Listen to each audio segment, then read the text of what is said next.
"Your services are no longer required," Lana announced, her voice carrying across the mahogany table in our family's boardroom. "Clear your office by tomorrow." I observed the faces around me, board members with raised eyebrows, executives shifting uncomfortably in their leather chairs, and my sister, with that self-satisfied smile I knew all too well. She had waited years for this moment. "Is that all?" I asked, my voice steady despite the anger bubbling beneath. "Yes, Valerie, that will be all," Lana replied, already turning her attention to the next agenda item. I gathered my notepad and pen, nodded politely to the board members, and walked out with my dignity intact. The heavy door closed behind me with a soft click that belied the magnitude of what had just happened. I had been fired from our family business, Connors and Tate Solutions, a company I had helped grow from a struggling regional logistics provider to a national powerhouse. My name is Valerie Connors, 43 years old, and until 10 minutes ago, I was the executive vice president of operations at the company my grandfather founded.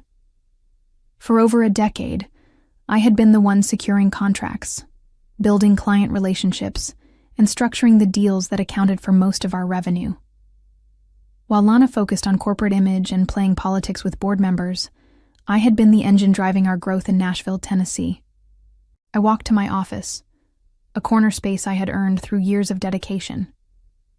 My assistant Natalie looked up, her expression immediately concerned when she saw my face. "Val? What happened in there?" I closed the door behind me before answering. "Lana fired me, effective immediately. I need to clear out tomorrow." Natalie's mouth fell open. "She can't do that. Without you, this place would—" "She can, and she did." I sank into my chair, allowing myself just one moment of shock before the wheels in my mind started turning. Dad made her CEO, and the board approved it. It's her show now. But why? You've brought in over 70% of our major clients. I smiled faintly. And that's precisely why. I've outshined her for years, and she couldn't stand it. But as the initial shock faded, a curious calm settled over me. I opened my desk drawer and pulled out a leather portfolio I'd kept for exactly this scenario. Inside were documents I'd prepared meticulously over the past 5 years. Contracts, agreements, and legal paperwork. "Natalie," I said, my voice steadier now. "Remember that restructuring I implemented 5 years ago? The one where I created VC Strategy Group?" Her eyes widened with realization. "Your consulting LLC? The one that technically holds all the client contracts?" I nodded, allowing myself the first genuine smile since I'd walked into that board meeting. I think it's time to remind my sister exactly who brings in the business around here. I'd seen this coming years ago. Our father, James Connors, had always favored Lana despite her mediocre business acumen. She had the right look, the right connections, and most importantly, she never challenged his authority. I, on the other hand, had ideas. Too many ideas for a daughter in a traditional family business. "You're making waves, Val," Dad would say whenever I proposed a new direction or efficiency. "Let's stick with what works." What worked, apparently, was letting Lana take credit for my innovations. While I built relationships with shipping companies, warehousing facilities, and corporate clients across the Southeast, Lana was the face at industry events. While I negotiated terms that grew our profit margins by double digits annually, Lana gave presentations to the board using my numbers. Our differences extended beyond business. Growing up, Lana was the beauty queen, homecoming royalty, sorority president, all charm and social grace. I was the pragmatic one, more interested in logistics problems than country club politics. "Why can't you be more like your sister?" Mom would ask, not unkindly. "She makes connections so easily." What they never understood was that I made connections too, just different ones. Instead of cocktail parties, I built relationships in conference rooms. Instead of social climbing, I focused on creating value. And over time, Clients came to trust me, not the company brand or Lana's polished presentations. 5 years ago, when whispers of succession planning began, I made my move. With the help of my attorney, I created VC Strategy Group LLC, a consulting company with exactly one client, Connors and Tate. On paper, it looked like a tax efficiency measure. In reality, it was my insurance policy. This structure gives us flexibility, I explained to Dad when I proposed it. It lets me negotiate directly with clients without all the corporate red tape. He approved it without understanding its implications. Why would he question anything that improved our bottom line? To him, it was just another one of my efficient little fixes, not the foundation of my independence. Over time, I migrated all major client relationships to my LLC. The paperwork was there for anyone to see, if they bothered to look. But Lana was too busy planning her CEO office renovation to notice that the contracts listed VC Strategy Group as the primary service provider, with Connors and Tate as merely the fulfillment partner. Dad's retirement announcement last month had accelerated everything. The succession plan was unveiled. Lana would become CEO, and I would remain in my operational role, essentially doing the work while she wore the title. Or so they thought. The morning after my dismissal, I arrived early to pack my office. The building was quiet, most employees not due for another hour. I had chosen this time deliberately. No need for an audience. As I boxed up family photos and awards, my phone buzzed. It was Beth Winters from Skyline Distribution, our largest client. "Valerie, what's going on? I just got a strange email from your sister saying she's my new point of contact." I smiled to myself. "Good morning, Beth. Yes, there have been some changes. Lana is the new CEO. But our agreement is with you," Beth said, confusion evident in her voice. "The contract is with VC Strategy Group. Does she understand that?" "I don't think she's reviewed the contracts yet," I replied, keeping my tone neutral. "Would you like me to clarify things with her?" "Please do. We signed with you, not with Connors and Tate. Your expertise is what we're paying for." After hanging up, I continued packing, now with a lighter heart. By the time I finished, similar calls had come in from 3 other major clients. None of them had any intention of working with Lana. At 8:30 a.m., right as the office began filling with employees, my phone lit up with Lana's name. I let it ring twice before answering. "Hello, Lana. Where are the client files?" Her voice was tight with controlled panic. "And why is Beth Winters saying she won't work with us anymore?"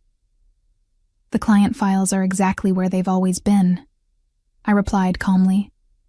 "In the shared drive, organized by account. As for Beth, she's exercising her contractual rights." "What are you talking about? What contractual rights?" I could picture her perfectly, standing in her new CEO office, probably wearing one of her immaculate pantsuits, her face flushed with frustration. "Check the contract headers, Lana. All of our major accounts are contracted through VC Strategy Group, my consulting company. Connors and Tate is just the fulfillment partner. The clients chose to work with me, not the family brand." The silence on the other end was deafening. Then, "You can't do this." I couldn't help the laugh that escaped me. I already did. 5 years ago, actually, with Dad's approval and the board's signature on every document. "This is sabotage." Her voice rose an octave. "No, Lana. This is business. You wanted to be CEO? Congratulations.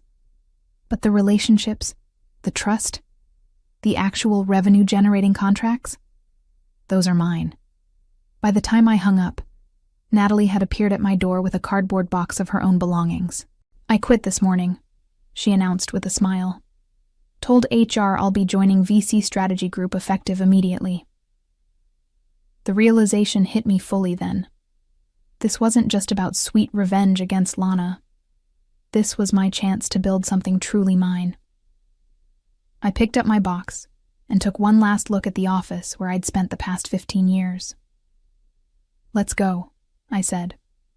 "We have a company to build." I spent the rest of the day in my home office, making calls to every major client. By evening, I had confirmed what I already suspected. All 14 of our top-tier accounts would be following me. Together, they represented over 80% of Connors & Tate's annual revenue. "What about fulfillment?" asked Thomas Graham from Evergreen Supply Chain. "You've got the relationships, Val, but can you handle the actual logistics work?" It was a fair question. Until yesterday, I'd had Connors & Tate's infrastructure at my disposal, their warehouse network, their transportation partners, their software systems. "I've been anticipating this transition for some time," I assured him. "I've already secured partnerships with 3 regional fulfillment centers. Your operations won't miss a beat." What I didn't tell him was that those partnerships had only been finalized that afternoon, in a flurry of phone calls and hastily signed temporary agreements. I was building the airplane while flying it. By 9 p.m., my dining room table was covered with legal pads, my laptop, and an empty pizza box. I had the clients, I had Natalie, and I had a framework for operations. What I didn't have was a team. As if reading my mind, my phone buzzed with a text from Jordan Ellis, our former operations manager. "Heard what happened. Lana's freaking out. Half the ops team is ready to walk. You hiring?" Before I could respond, another text came in, this one from Lana. "Emergency board meeting tomorrow, 8 a.m. Your presence is required." I laughed out loud. Required? She had fired me just hours ago. Now I was suddenly indispensable? I texted Jordan back. "Send me names, everyone who's interested, competitive packages for all." To Lana, I simply responded, "I'll have my attorney attend." My phone rang immediately. I let it go to voicemail. When it rang again, I finally answered. "This isn't a request, Valerie," Lana snapped. "The board wants to understand what's happening with our client base. You owe them an explanation." "I don't owe anyone anything," I replied evenly. "You fired me, remember? Your services are no longer required." Those were your exact words. That was before I understood the situation with the contracts. The contracts that have been in place for 5 years, the ones that were approved by Dad and the board, those contracts? You deliberately misled everyone. I took a deep breath, tamping down my anger. "No, Lana. I created a business structure that protected both the company and the clients. It's not my fault that you never bothered to understand how our business actually operates. That's on you. Dad will never forgive you for this." It was a low blow, but an expected one. Our father had always been her trump card. Perhaps, but unlike you, I've learned to live without his approval. Good luck with your meeting tomorrow. After hanging up, I sat in silence for a few minutes, letting the weight of the day settle over me. Had I spent 15 years preparing for this moment? Not consciously, but I'd always known on some level that Lana would eventually push me out. My LLC hadn't been created as a weapon. It was a shield, a way to protect the value I'd built from family politics. My phone buzzed again. A text from our father. "We need to talk." I set the phone aside without replying. Whatever he had to say could wait until tomorrow. Tonight, I needed to focus on building a company from scratch, with clients already expecting service. The irony wasn't lost on me. In trying to sideline me, Lana had inadvertently given me the push I needed to break free. For years, I'd been pouring my talents into a company that would never truly be mine. Now, I had the chance to build something that was. I opened my laptop and typed out the first line of a new business plan. VC Strategy Group, Full-Service Logistics Solutions. It had a nice ring to it. The next morning brought a flurry of developments. By 7 a.m., Jordan had sent me a list of 8 employees ready to join me immediately. By 7:30, my attorney, Grace Levinson, was on her way to the Connors & Tate board meeting to represent my interests. And by 8 a.m., I was sitting in a temporary office space I'd managed to secure overnight, conducting my first staff meeting as the official CEO of VC Strategy Group. The situation is unique, I explained to the small team gathered around a conference table. We have the clients and the expertise, but we're building our infrastructure on the fly. It won't be easy, but we've got something Connors and Tate doesn't have anymore. The relationships that matter. Natalie and Jordan nodded confidently. The others, mostly analysts and account managers who had followed Jordan, looked nervous but determined. "What about the warehouse contracts?" asked Michael Perez, one of our logistics specialists. "Connors and Tate has exclusivity with most of the facilities in the region." "They do," I acknowledged, "which is why we're not fighting on that front. I've secured partnerships with facilities in Chattanooga and Louisville. We'll route through them until we can establish our own local presence." The meeting was interrupted by a call from Grace. I put her on speaker. "The board meeting just ended," she reported. "It was contentious." "Tell me," I said, gesturing for the team to stay. "Lana tried to argue that your LLC structure was a breach of fiduciary duty. She wanted the board to pursue legal action." My stomach tightened despite my confidence in our legal position. And the board shut her down. Thoroughly. Apparently, 2 of the members had actually read the contracts when they were signed and understood exactly what they were approving. They reminded her that the structure had delivered exceptional results for 5 years. Relief washed over me. "So no lawsuit?" "No lawsuit. But they did authorize her to make you a counteroffer. They want to bring VC Strategy Group in as a formal, permanent contractor with a 5-year commitment. Essentially, they're offering to legitimize the exact arrangement you already had, but with better terms." I wasn't sure whether to laugh or scream. They fire me, then offer to hire my company? Essentially, yes. The offer's actually quite good. 7 figures annually, guaranteed minimums, performance bonuses. They're desperate, Val. Of course they are. They just lost 80% of their revenue stream overnight. I looked around at my new team, all watching intently. "Tell them I'll review their proposal, but we're moving forward with direct client relationships in the meantime." After ending the call, I turned back to the team. "It seems we have options." "Are you considering it?" Jordan asked, his expression concerned. "Going back to them as a contractor?" I understood his worry. He just quit his job to join me. They all had. "I'm not considering anything that doesn't include all of you," I assured them. "But having Connors and Tate as a client rather than an employer could be advantageous while we build our own operations." The temporary office door opened, and a courier delivered a thick envelope. Inside was the formal offer from the board, along with a handwritten note from my father. "You've outplayed us all. I should have made you CEO years ago." I stared at the note, emotions churning. After decades of being overlooked, my father had finally recognized my value, but only after I'd demonstrated my power to destroy the company he'd built. The buzzing of my phone pulled me from my thoughts. It was a text from Lana. "This isn't over." Of course it wasn't. Lana had never been one to accept defeat gracefully. But for the first time in our long, complicated relationship, I wasn't worried about her threats. I had the clients, I had a growing team, and most importantly, I had leverage. The coming weeks established a grueling new reality.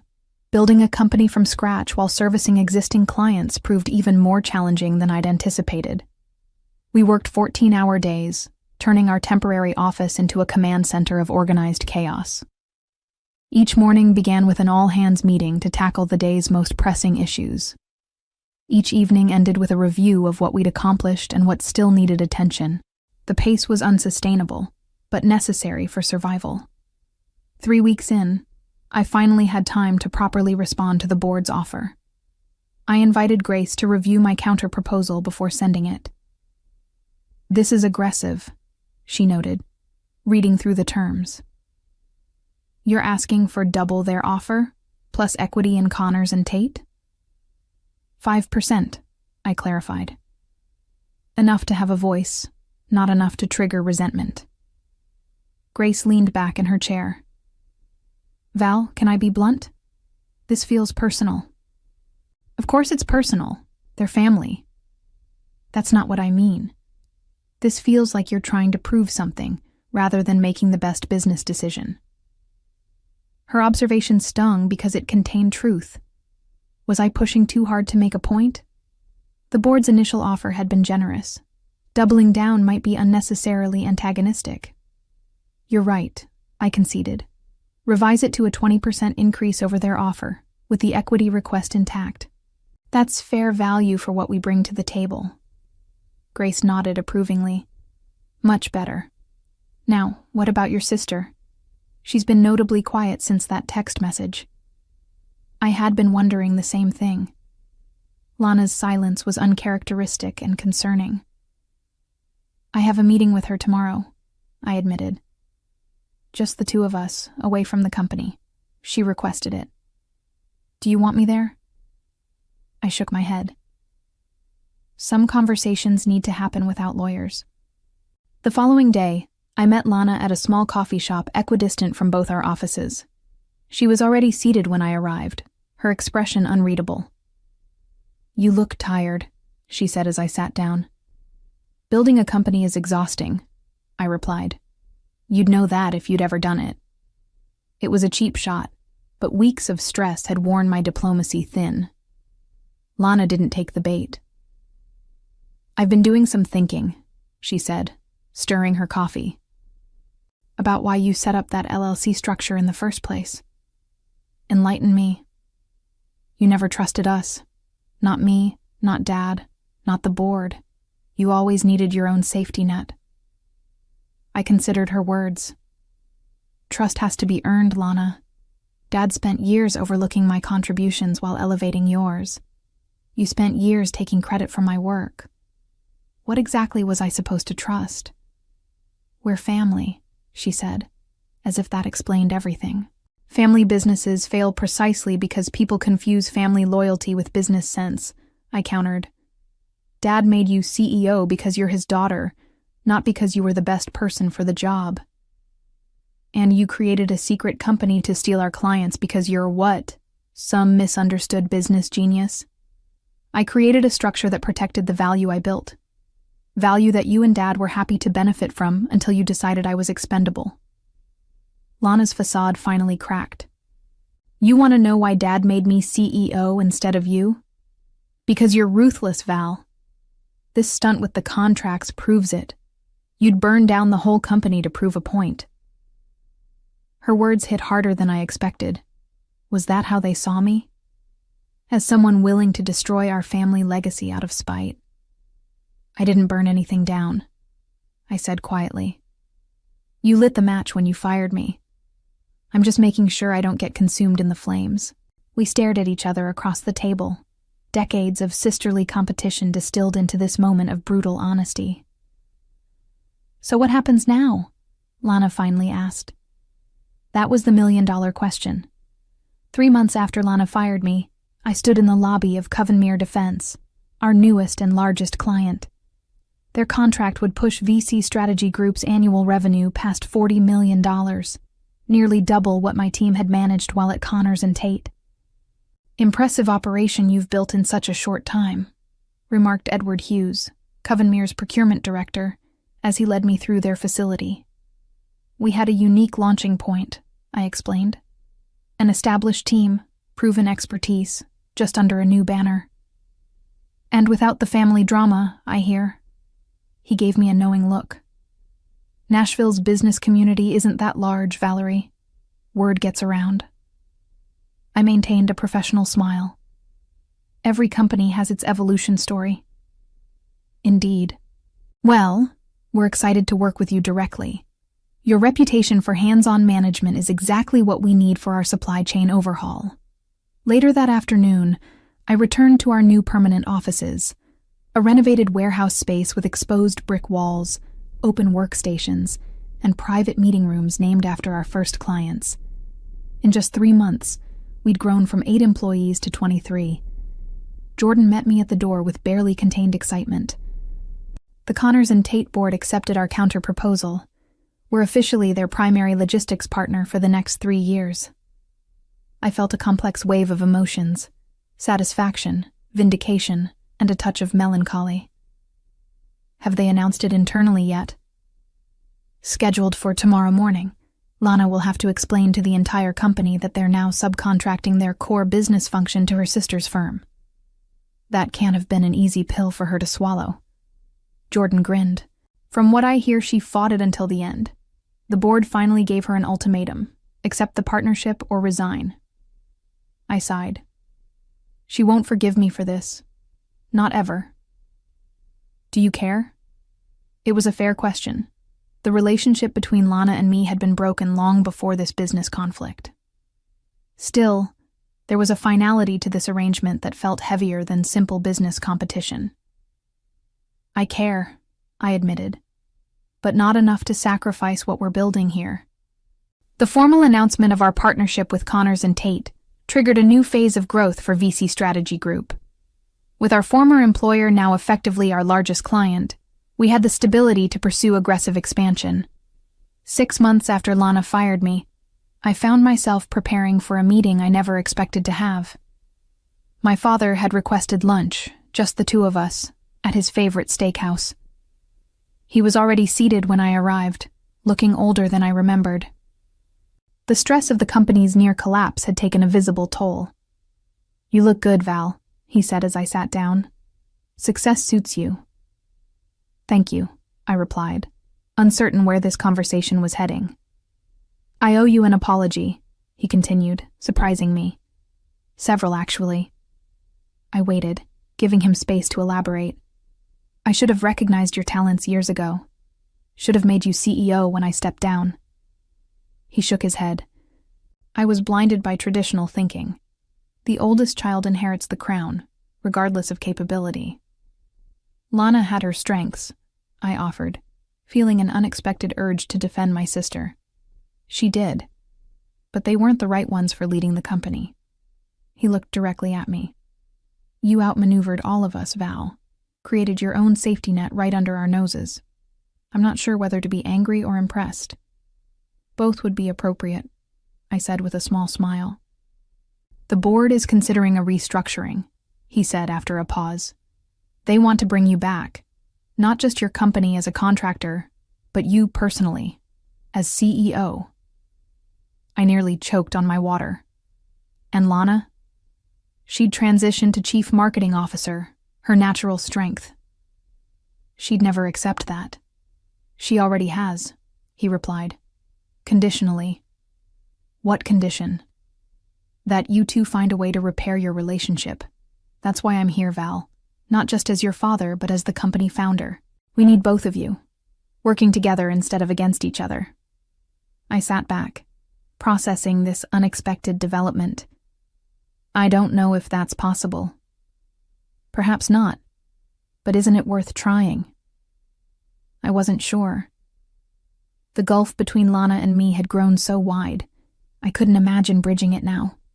As I left our new headquarters on a crisp autumn evening 6 months after launching my own company, I couldn't help but smile at the illuminated sign above our door. The journey from being fired to building a thriving business had been challenging but immensely satisfying. With 35 employees now, multi-million-dollar contracts, and even Connors and Tate as our client, I had transformed betrayal into spectacular success. Looking toward the future, I knew I had many more chapters to write in my business story. But the sweetest one would always be how my sister's attempt to push me aside had inadvertently given me the empire I truly deserved.